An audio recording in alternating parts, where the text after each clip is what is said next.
Hey, what's up, guys? Welcome to another episode of Pan TheOrganizer. So we're here at the Porsche Experience Center in Atlanta for an event with Kosh Chemi, so the car detailing products company. They invited us all here, and today I'm very lucky because this is a very different style video from what I normally do on my channel. So I have Mike from NJ Detail and also James from Top Class Detail, and basically this is going to be a talk or a discussion about the realness and rawness behind starting your own detailing business, but as a young entrepreneur. By the way, I remind you, both of these gentlemen here today, not only are they very good professional detailers, a few years in the business now already, but they have their own social media, YouTube channels, Instagram pages, TikTok, all that good stuff. I'll link them in the description under the video for you guys to check them out. So all you have to do, guys, is sit back, relax, and enjoy the show. So let me first start with James. I'm going to send it off to you. Present yourself quickly for the audience, where you're from, what kind of work you do in your business as well. And what I'd like to know is basically, what is the things that people don't know about starting a detailing business? Is it easy? Is it hard? Bring us through it. Some of you may know I'm James with Top Class Detail. I'm currently 20 years old. I reside in Los Angeles, California, and I own my own mobile detailing business. Now, as far as some of the things I want to kind of share with you guys is a lot of people think just because for one that me or Pan are on YouTube or certain things that we started this business with money or we started it with everything it is that we needed, and that's not the case. I can personally say I'm not great at money management. When I started this business, I honestly started with just a few $1,000s, less than 4,000, and I didn't spend all that at once, but I just kind of picked up little by little what I needed. So it's one of those times where you sacrifice not needing the extra things and just getting exactly what is mandatory for the business. But definitely, though, that's one thing I wanted to share is a lot of people think you need a lot of money to get started. For one, most of the money goes into the vehicle. I say a lot of you can agree with. That's where you're going to spend majority of the money. But once you have the vehicle or your transportation situated out, it's not very expensive to get the actual setup or necessary materials needed to go out and do a simple detail, let alone a full detail job. But also, too, with owning the business, one thing I've learned is a lot of people love to stress how when you own your own business, you get to make your own schedule and you get the freedom. Yes, that is true, but also it's not because what I've learned from owning my own business, and I think everyone else here can agree, is that you work a lot more hours than you did at your regular 9 to 5 job. So what used to be you're maxed out at 8 hours or 10 hours, now can turn into an easy 12-hour labor job. 7 days And a week. and then going home and spending another couple hours replying to messages or getting the van set up. Yeah, So yeah. definitely just a couple things. I know there's a lot that they can address on too. So just to quickly introduce myself and get on off on those two topics, I'll pass it over to Mike and see what he has to share. Well, I'm Mike with MJ Detail. I'm 23 years old also, and one thing that I feel like a lot of people don't know is that I never actually worked for a 9 to 5. I always had this mindset right when I joined, no, not joined, sorry, finished high school, that I said to myself, I don't want to be bossed around. I don't want no one to tell me what to do. And I had that mindset and I moved with that. I literally just did one semester of college and I had to break it down to my family that this is not what I want to do. I have this dream, this goal, and I will achieve it. And no matter what, I will achieve it. And thankfully now that me focusing on my dream and being around good colleagues, um, I've been, I would say, successful now. So where are you detailing from? So I'm in Los Angeles, downtown LA, primarily. But that right there, I started in Lawndale, South Bay area, and I just started capitalizing on more of the other cities, and I started seeing that there's more higher end detailing, and I went to the higher end areas of my actual area, and I just started seeing that more nicer cars, more nicer interiors, exteriors, and it just driven me to give more exceptional quality work. And yeah, as far as that goes, What inspired you to actually start the detailing business itself? Was there an event or something you guys were doing that sparked the interest for either detailing, or you were already perhaps DIY detailing at home and something clicked in your mind and you said, this is my calling for me to earn income and basically support my family? Like, what was that click for both of you? I would say my click was I had a 2008 Toyota Yaris, blue one, and some dog had just scratched it. And my uncle had a full-time job at Range Rover, and he was the head detailer there. He detailed it, and I've never ever cleaned the car prior to this. And I loved how that blue metallic just popped. And ever since that day that I received it clean, I swear to you, like I went to AutoZone and I bought some turtle wax and I started doing up the actual tire shine and everything like that. I would go down to the what is it called, the tunnel car wash, and wash it, put some spray wax, and just be like admiring the work. And then one thing led to another. I was doing it for friends and families, and I started doing them for $15. That's a common situation, by the way. Like, I remember $10 when I was 16. I've been doing this for 25 years now, detailing cars. It's not my main livelihood, but for these guys, it is. And so you were saying 15. You, Yeah. James, did you remember your first car washes, how much they were? Yeah, I made the very, very, very common mistake of charging what everyone else charged around me. So I remember getting my pricing from another detailer and I started off at like $35. Okay. Yeah. He And started that was that I want to say that was like when I fully like decided to go mobile. So there was probably a couple people that like family that got it for about $25 or a And special deal. what sparked you then to start your own business? Was there a moment where you said, okay, this is going to be my calling in life? Yeah, I think with mine, a lot of people are going to be able to relate to this. I was working a typical 9 to 5 job, just like many of you may be, and they sold me a dream like they did you. You're going to get paid this amount for doing this, and little by little, I noticed I was doing extra things. So what went from just being a detailer turned into doing polishing and buffing, which I didn't mind because I personally wanted to learn it. But at the end of the day, understanding that the guy that was doing this before me was getting paid an extra $7 to $10, and I'm doing the same thing for the same price as the other guys who aren't doing what I'm doing. So you were over delivering, but not necessarily making it smart financially in the sense that you're supposed to get paid for what you're actually doing for work, right? Of course. Yeah. So they had me doing extra things that weren't what I was originally signed up for that pay. So at that point, I was just unhappy with doing all that work and not making as much as what the previous guy was. So eventually it got to a point to where I was just fed up with taking out the trash and doing all these extra things, where I said, you know what, hey, I want to leave. And of course they told me, well, if you leave, you can't come back. It's not like you gave a 2 weeks notice. I said, hey, you know what, I just got to do it. I left, and at that point I had already loved cars. I was in Anaheim Hills, which was a very higher end area compared to where I personally live. So I was around AMG Benzes, GT63Ss, G Wagons, Shelby GT500s. We had contracts with Mercedes, Range Rovers, so there was never a time where I wasn't touching a car that was over $100,000. And at that point, just I have videos in my phone of me revving the engines of the AMGs in there. I have like just love. I remember the first time I ever sat in a Camaro, and now I own one. So I think that love for the cars, just genuinely wanting to get in one and automatically pull on my phone and take a video of it, I couldn't let that go. So I just had to stick with it. And them underpaying me and me over delivering, why not do that for myself and build my own reputation? So you were talking about a Camaro that you bought for yourself. That I guess was one of your dream cars, obviously. Yes. So, and you own, you I can own tell them what you own because there are a lot of car lovers in my audience. I own a 2020 E63S AMG. So James is 20, right?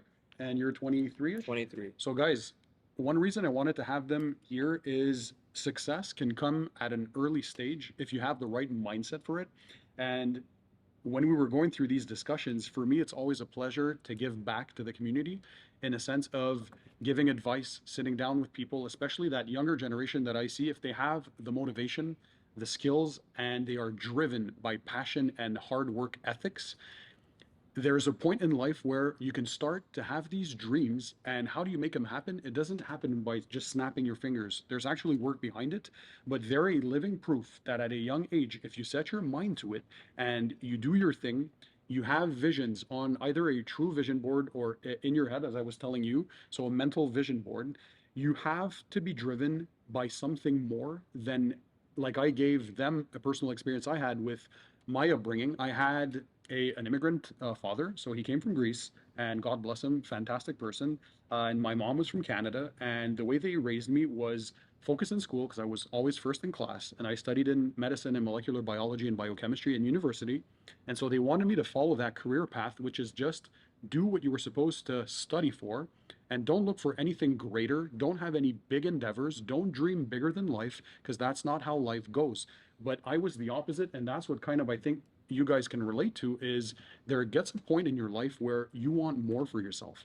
Now, it's not necessarily only financially driven, but there are certain goals, certain steps that you want to achieve in life that might be more than what the first generation or your parents might have wanted, and you want something different.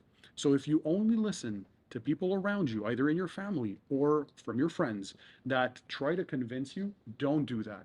You're never going to be successful. You're going to be just like your dad. You're going to be just like your uncle. You should focus only on getting a degree in high school or university, and that is it for you. Do your Monday to Friday, do your 9 to 5, be happy with it, and don't have any further endeavors or dreams. And that's something I think you guys do at a certain point. You probably told yourselves through your personal experiences with either your family and friends that, you know what, I think I want more than that. And that's like, if we can start with Mike, was there a point where you saw either somebody tell you, don't do that, don't dive into detailing, you're going to break your face, it's not going to Yes. go as you plan, you're going to fail? And that, I'm sure, if it's a bit like me with my YouTube channel, when my dad told me, why are you wasting time producing videos about you washing cars? First of all, we're not washing cars, right? We're detailing vehicles. So it kind of fueled me and sparked a lit of fire up my butt to say, you know what, I'm going to prove him wrong. I'm going to prove him that there's a reason behind this. I wanted to share my knowledge and passion with an audience. And fast forward 6 years later, one of the biggest YouTube channels because of all my audience out there on YouTube. But so what, let's start with you, Mike. What is that something you can relate to? And what happened for you to say, you know what, I want more for myself? My dad and mom currently still don't own a home. So I had a lot of financial upbringings where I couldn't buy certain things, I couldn't have certain things, right? And that right there, seeing my cousins, seeing other friends, being able to enjoy certain things in life at a younger age, that shaped me in a way where it just kind of made me heartbroken not being able to have that. And I never understood at a young age. So when I started going in the and growing my mindset of being an entrepreneur, I started quickly in high school. I would sell chips, I would sell brownies, I would sell little things, and I had that like that drive, that ambition. The hustler mentality. Yeah. Yeah. And right when I came out of high school, I graduated. My parents and all my family, I graduated with like two or three cousins at the same year. Every single one of them went to college. And ironically, I was the one that said, I don't want to go. And all my family, I thought that were going to support me, said, you're not going to make it. You need a plan B. You need to go to school. And that right there struck my heart. That right there, like, told me, you know what? This is my reason to prove to everyone that I can make something. And I had this dream and this vision. And that vision wasn't seen. And in a quick book that I read, it said that all leaders have a vision. Ordinary people do not have vision. And I didn't see it in me, and I didn't believe in myself. Now that as much as I believe in myself now, but I would say that right there made me who I am today. With them saying no, without them saying that I cannot make it. Now I'm fortunate enough, and I say this very respectfully. I make well enough money now that I don't have to worry about a paycheck like my mom, like my dad would have to be worrying about. That right there, what is the drive in me that always fuels me up whenever I speak about it because it's very emotional. And that's what I feel like a lot of us upbringings, younger entrepreneurs, we have to deal with that, where we don't have someone that can confront us, or even talk to. Having this discussion here, it is it's an opportunity, and most people never have that opportunity. And being able to have that opportunity it just means a lot. But yeah, definitely, family was definitely the thing that definitely gave me that spark. So that is so interesting because I think it's important for anyone listening out there. If and I had the conversation with both of them before. Um, I get emotional as well because I like to, you guys know by now, I like to give back to the community as much as I can because nobody was helping me when I started my channel, and I feel it's important to figure ways to grow as a unit or as a community, and helping others is that one part of that. But what I was telling these guys is always look up to someone and take time to have discussions with people you feel have made it in your field, or try and take as much as you can from them. Usually people who are successful, they don't look down on others. They will take their time and give you advice and share portions of their life to what made it possible for them to reach a certain level, and take from that, learn from that, and see what you can apply to your own lives. So James, my question for you now would be, you probably realized as you're getting bigger and bigger in the business, and you're running not only a successful business but a great YouTube channel as well. As you guys are young and having success as well, is it hard for young successful entrepreneurs to do well? Like, do people look down on you? Do people say, you think they get jealous, or do they kind of feel like you don't deserve that early success because you haven't worked hard enough yet? Or do they not know because I know the sacrifices that you both made in your lives, because this again does not happen by snapping your fingers, but you feel that it's hard having a certain success at a young age versus maybe later on in life? I definitely do it feel that way, but I don't want to play a card. But I also feel like with me and Mike and just other certain people that are like us that are darker skinned and aren't necessarily like we're like minorities essentially. When they see us come and show up somewhere in a AMG Benz or in a Camaro, or let alone they see me at 20 years old not having to look up to a higher up boss like they do and being able to make my own schedule, they definitely throw some sort of shade, as we like to say, against us. Whether it's, as you may have seen the meme where a lot of people say like, how's your little business going, and they always love to say little, but I mean, if we're pulling in six figures a year and you're making, not the same amount, 75,000 out of 9 to 5, I think we're doing pretty good. I don't think it's pretty little, you know? So, Especially I've seen a lot of people who were trying to justify, yeah, you make your six figures, but you work like 110 hours a week. What I try to remind myself or remind others is like, don't forget, these guys are in their early 20s. I'm pretty sure, and I can even include myself in there. When I was in my early 20s, I was still studying. I was nowhere close to making six figures back then. So there's something that we should applaud from successful individuals instead of putting them down.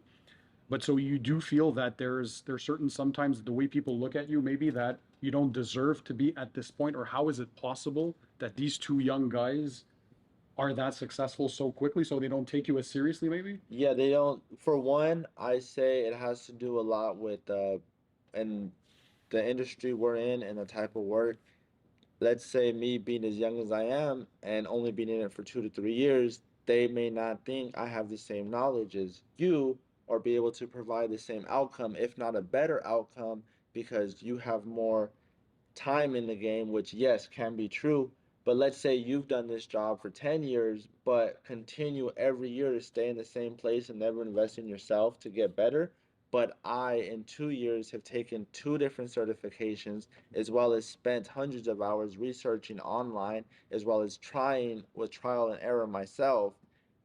I'm gonna say I think I can almost provide something better than probably what, Now, the other person is doing. Now, one thing that I feel like nobody really knows, because this is like to my OG people that have been always following me, I've always looked up to other people, right? in the detail industry and in my specific area, I followed a handful of people. One guy that I just want to say is Mario from A1A Auto Detail, and Valdo. Those two guys, when I went to detail stores, they accepted me. They bred me in a way of being able to go up to somebody and say, you know what, it's okay. But with me in my early stages, I was moving in a fast, rapid rate that every detail shop knew who I was, and they were in like not accepting the fact that I was doing better work than they were at a fraction of the time. So I had an Instagram page prior to this. So my Instagram is MJ double underscore detail. It used to be one underscore. I had it hacked and deleted because I personally feel I know somebody that did not like me because I was moving so fast and they've been in the game for so long that they did that. But the one thing that I got from that, and there's this little quote: if you're a hustler, you can get everything back and some. Like if you're a true hustler.